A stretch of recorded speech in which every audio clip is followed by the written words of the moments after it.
Tagline for this one might be confusing. We're playing our best ball? What the are you talking about? But we might have to come to terms with this being the truth, despite our expectations.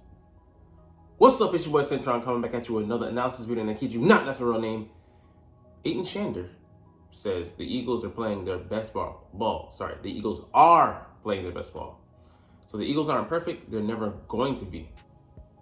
Come to peace with that. They just need to keep finding a way. And we sit at 9-1, and let's be honest, this is not the team from last year. They're not as strong in certain terms, in certain ways, on certain fronts as last year, but the record remains the same. So let's take a look at what is the foundation of this team and why it may not be so bad. Survival mode is the hardest difficulty setting on video games like Fallout 4, and the Eagles seem to be playing on that difficulty every week. Why would you set it to that purposely? It's not that we are, it's just that's where the stretch is. That's where the hurdle is. You gotta elevate your game and or succumb to it. And we've been doing just that, the former.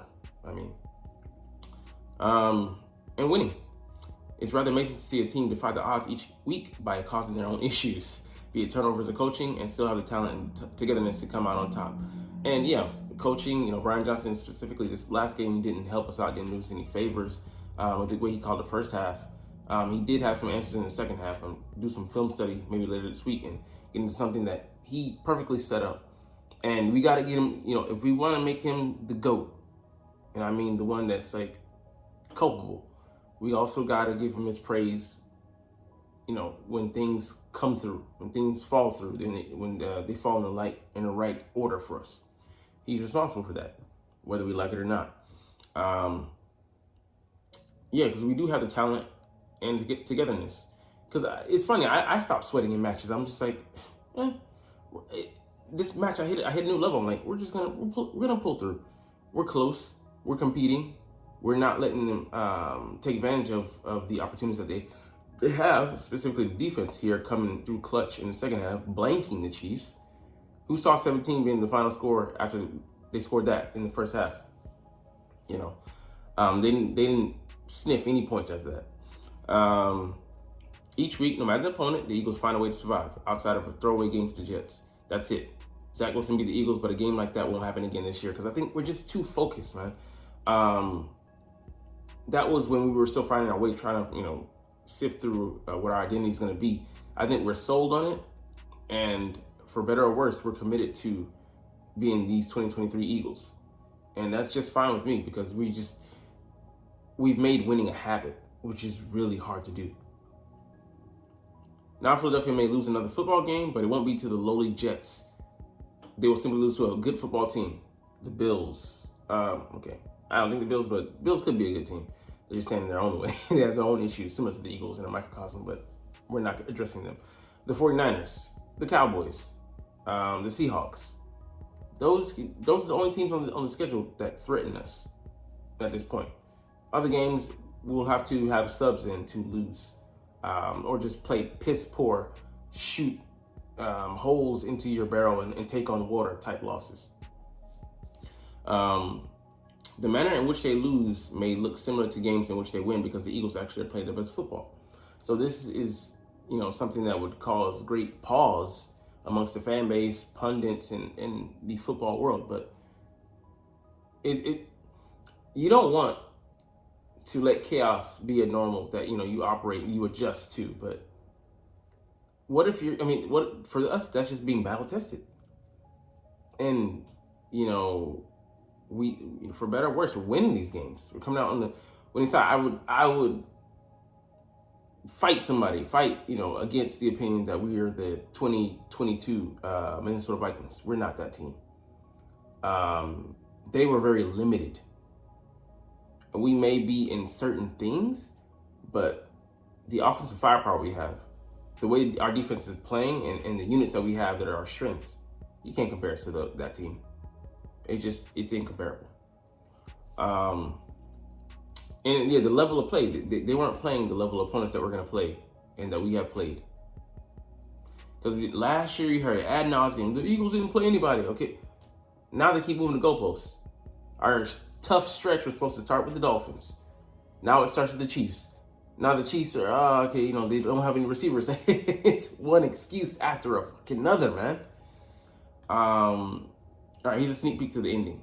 They can't. So, they can't play together. They can't.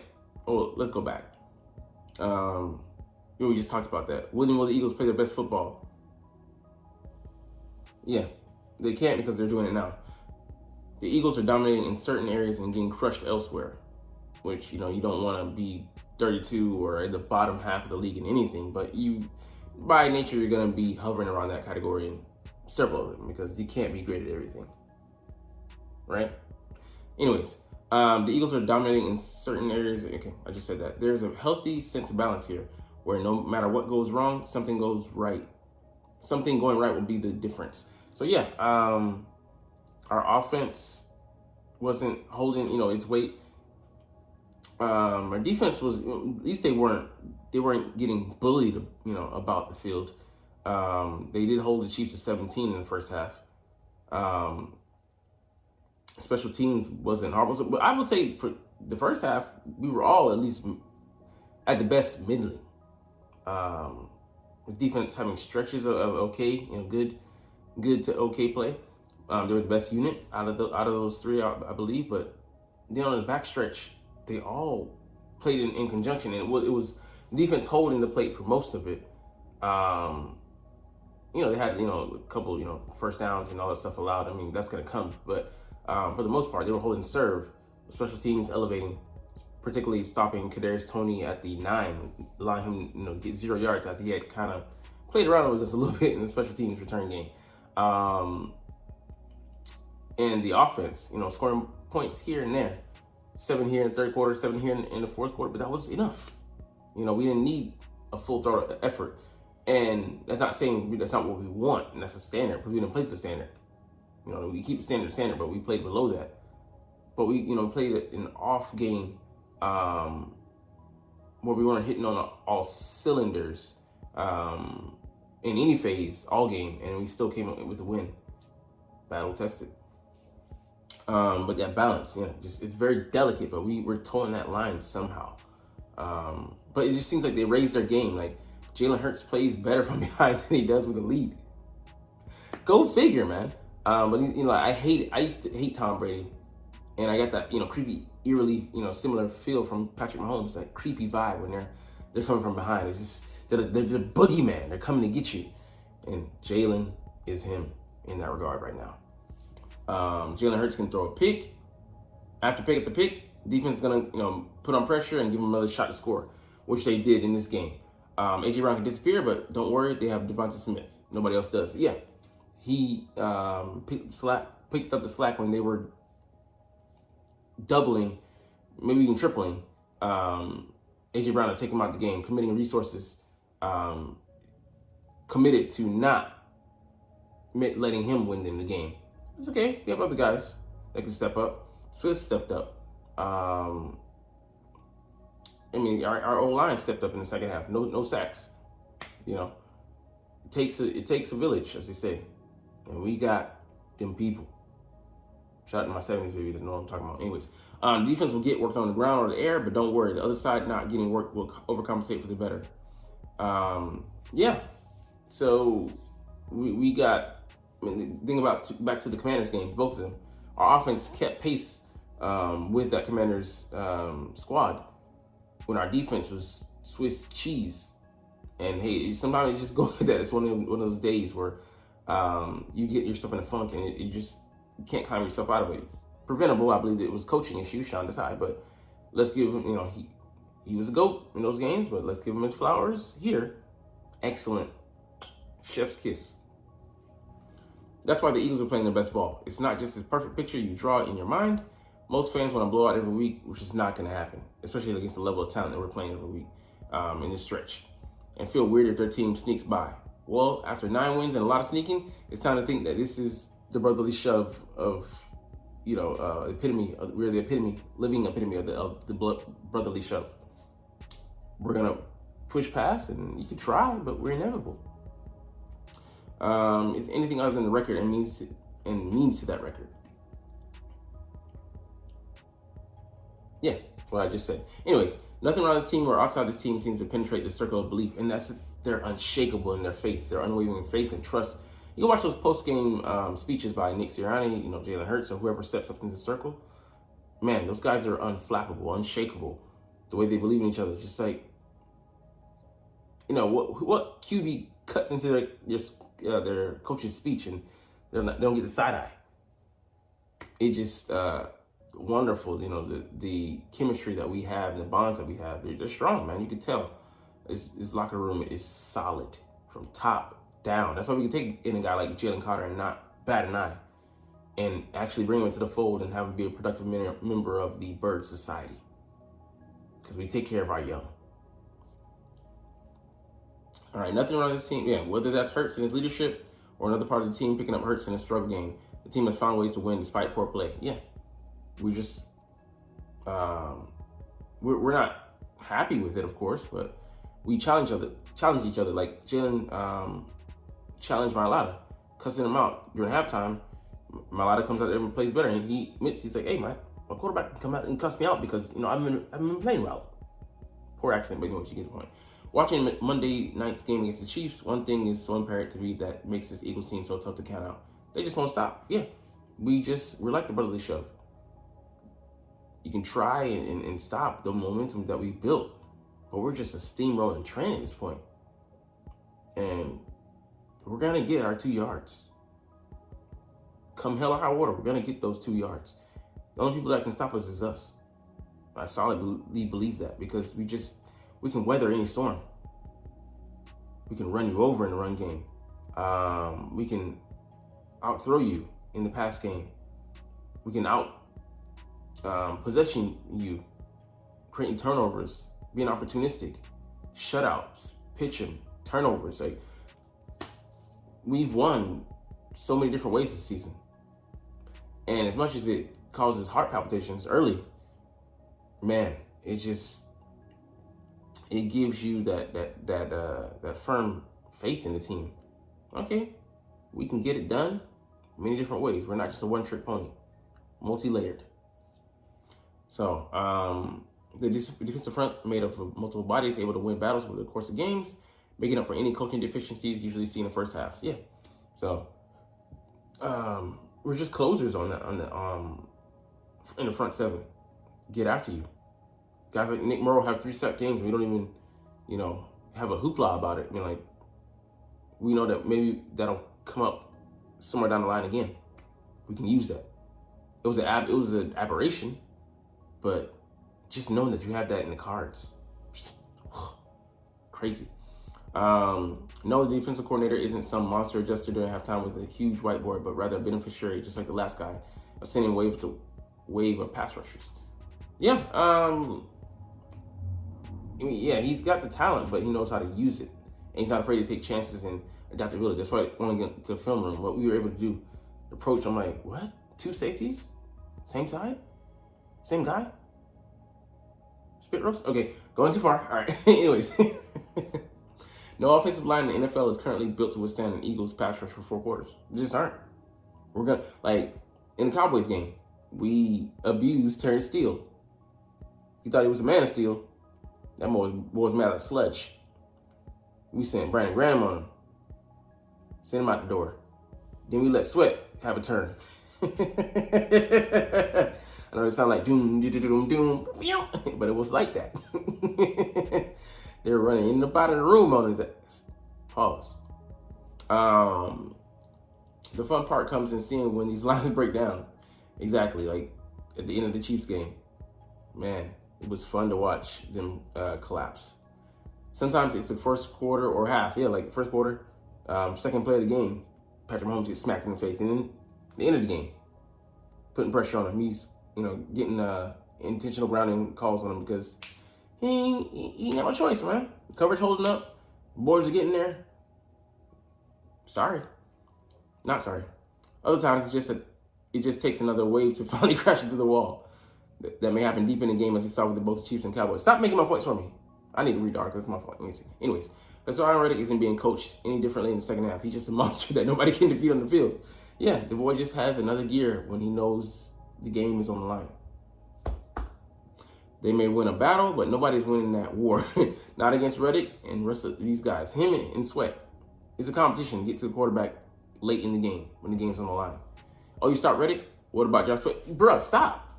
It goes on and on. The Eagles' offense has way too many burst plays in their arsenal to be completely shut down. Yeah, you shut them down for the majority of the game, and then you get beat on a 41-yarder that pretty much decides the contest. What do? Like, I love what they said on film. Shout out to the Eagles YouTubers that Legere Sneed, he was just like, my safety's out there in a pinch on that Devonta Smith catch to take us down to the 1. It's like, damn, I should have been back there. Just that stress, that pressure you put on them.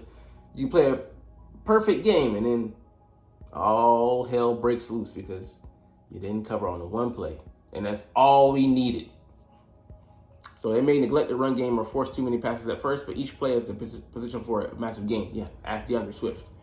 DeAndre Swift out of the backfield, Smith deep downfield. This guy on the middle screen. Another screen, jet sweep that we set up excellently. Brown just having the ball in his hands. Yeah. And Hurts being one of the best dual threats possibly ever when it's all said and done. Yeah. He had a 10-yard touchdown to romp into the end zone on a QB draw. Or it might have been QB power, but just, man. You feel sorry for the defense, but then you don't, because us or nothing. It's becoming impossible for teams to play a consistent 4 quarters against the Eagles because Philly has too many weapons. Yeah. It's like, you stop this guy. You tell me that you don't have Goddard. A.J. Brown is held to 1 catch for 8 yards. And sometimes we didn't even eschewed tight end personnel on some drives. And, the rest of the receivers outside of one guy have, I think, 50-something yards. And we still win that game? What do you want me to do? That's what Chiefs defense is saying. Even if one guy struggles, there's another guy to step in and make a play. Yeah. Their depth is huge on both lines, but it's the playmakers who simply can't be held entirely under wraps. Yeah. The line is poor as we played in the first half, the offensive line, the way they were able to gel and come together in the second half. Inevitable. Oppressive. Offensive to that defense.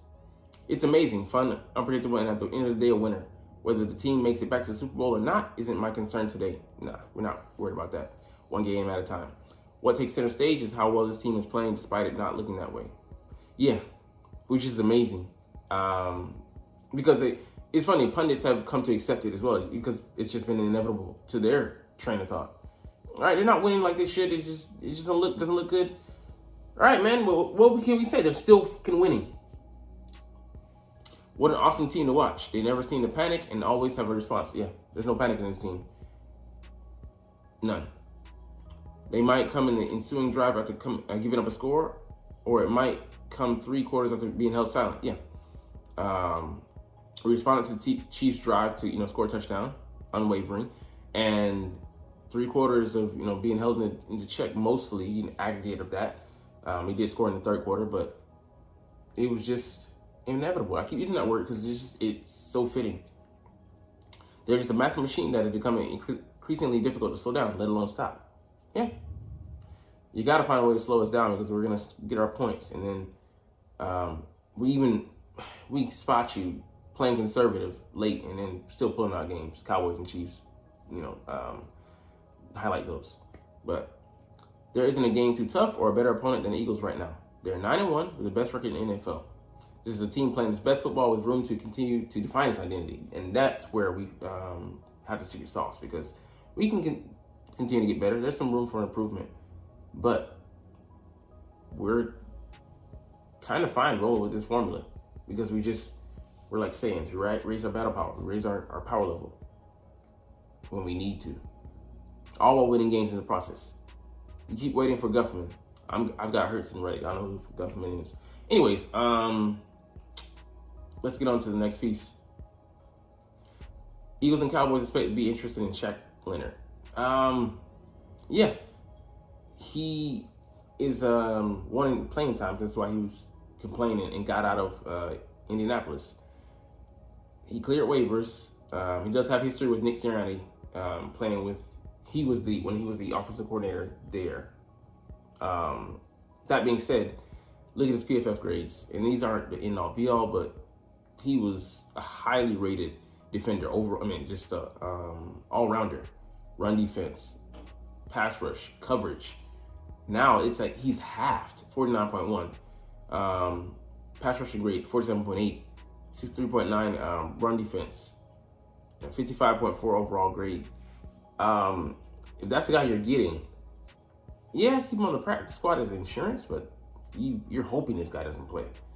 But the hope is that, with some rest, greener pastures, and some time to heal up, maybe, not immediate put to use, being immediately put to use, he could recover some of that ability if it's not just physical, him being just damaged goods. But yeah, with those teams, he said that, 2015, he tweeted out, Cowboys suck, so maybe he won't go to them. But if he wants to win, honestly, and he can put the playing time thing out of his mind, come to Philly. If we're willing to talk, that is. All right, let's get into some nuggets by Sean Desai, where he talks about continuity among things. So on the secondary, that's what I love about him. He says we're going to keep finding and building a combination of guys we like. So back there by matchups and by week. So from week to week, he's evaluating things. He's not stuck in, stationary. Because he played Eli Ricks out there, and I'm like, he was decent. He had some plays where he excelled, and he had some, like a DPI, I think, where it wasn't even needed. The ball wasn't even going to you. But he's continuing to learn. Sidney Brown actually looked good. I saw him deep. I'm like, okay, he was way too deep for my taste, but it allowed the other safeties, had a big dime package on the field to do other things, to be places where we needed them to deploy specialty personnel groupings. So the versatility, he's getting no snaps. He's a rookie still, so he's learning on the job, but great usage of our personnel and deployment by Sean Desai. Kevin Byard's continuing to get more time. He's gonna get more comfortability. Yeah, he's a professional. He's a smart guy as well. So he made a play, and he gave up a touchdown, took away a touchdown. So pretty much even in the books. Reed Blankenship, he does everything. He's a jack of all trades, master of none. But he makes big open field tackles. He prevents explosive plays. They didn't have a pass play over 17 yards, so that's what you want in your backside defensive quarterback, being able to scan the field, manage everything, and truly be the safety, the last line of defense, as well as other things, him being a Swiss Army knife. Having all four of our guys take 100% of the snaps, and then, Bradley Roby taking 50% of the snaps in the slot. Just settle things down, calm things down, gave us continuity that we've been sorely missing. And the more those guys play together, the better they're going to be in working in unison, working in tandem, working off each other, being able to hold each other accountable, help each other out, with adjustments and shifts and stuff like that. So just overall excellent work. But yeah, we got to keep those guys healthy, but that goes a long ways to our, success there in the defensive backfield.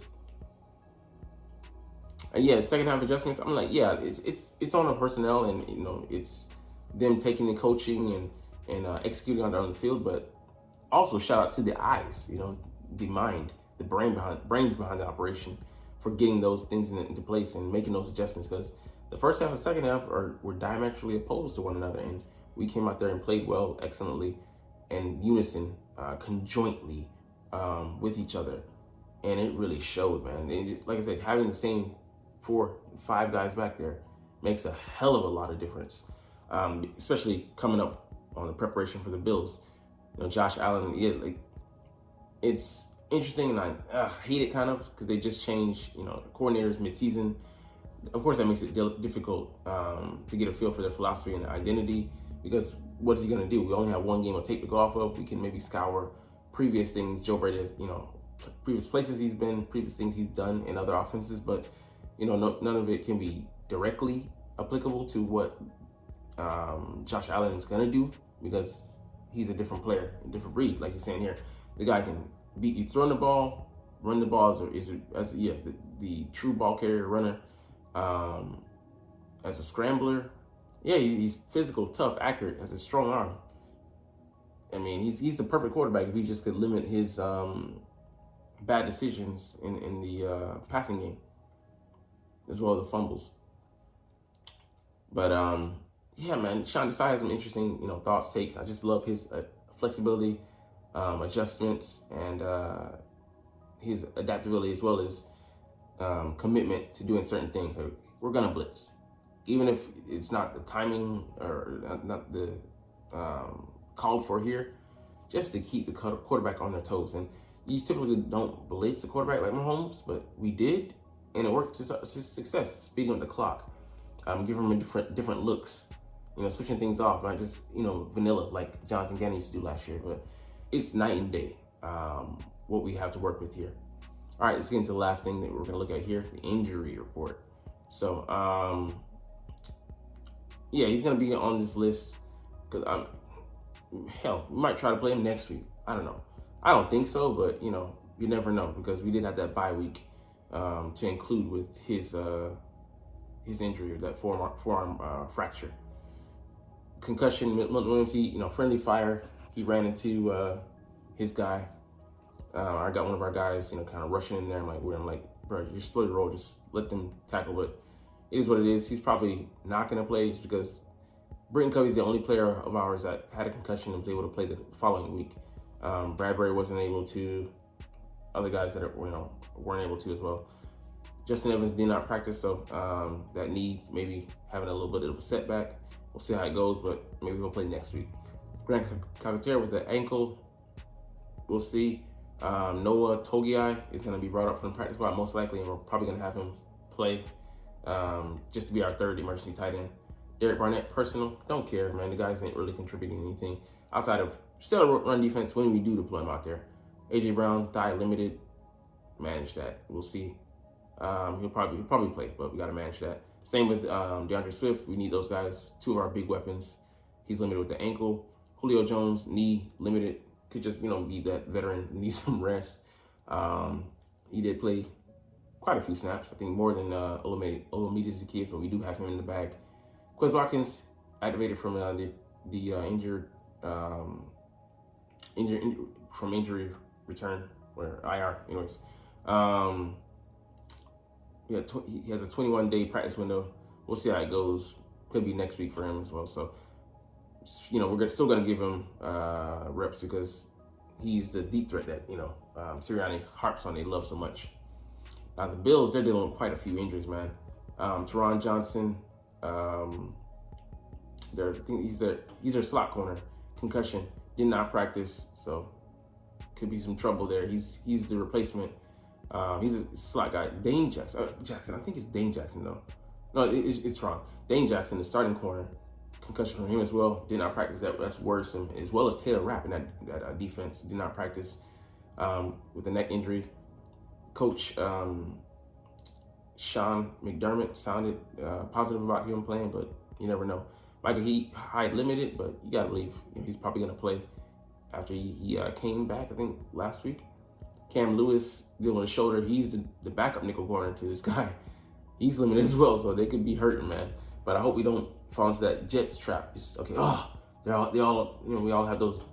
They have all those defensive backs out. Let's throw the ball all around the sound lot. No, Josh Allen was full practice, but he has a right shoulder, so that's something just to keep in the back of your mind. Trent Sherfield, I think that's a receiver that had 3 catches for $115 and a touchdown, 80-yard touchdown last week. Ankle, he's full practice though, and Dorian Williams don't know him, but full practice. So we'll see how it goes throughout the week, but we're gonna get out of here. I can't believe this is a monstrous video, but you're not even watching though, but it's all good because I love talking about the Eagles and love making these videos. So we're gonna chunk the deuces and hurry the fuck up out of here. But as always, it's fly Eagles fly, and let's motherfucking go. Like, comment, share, and subscribe if you like. Thanks for watching.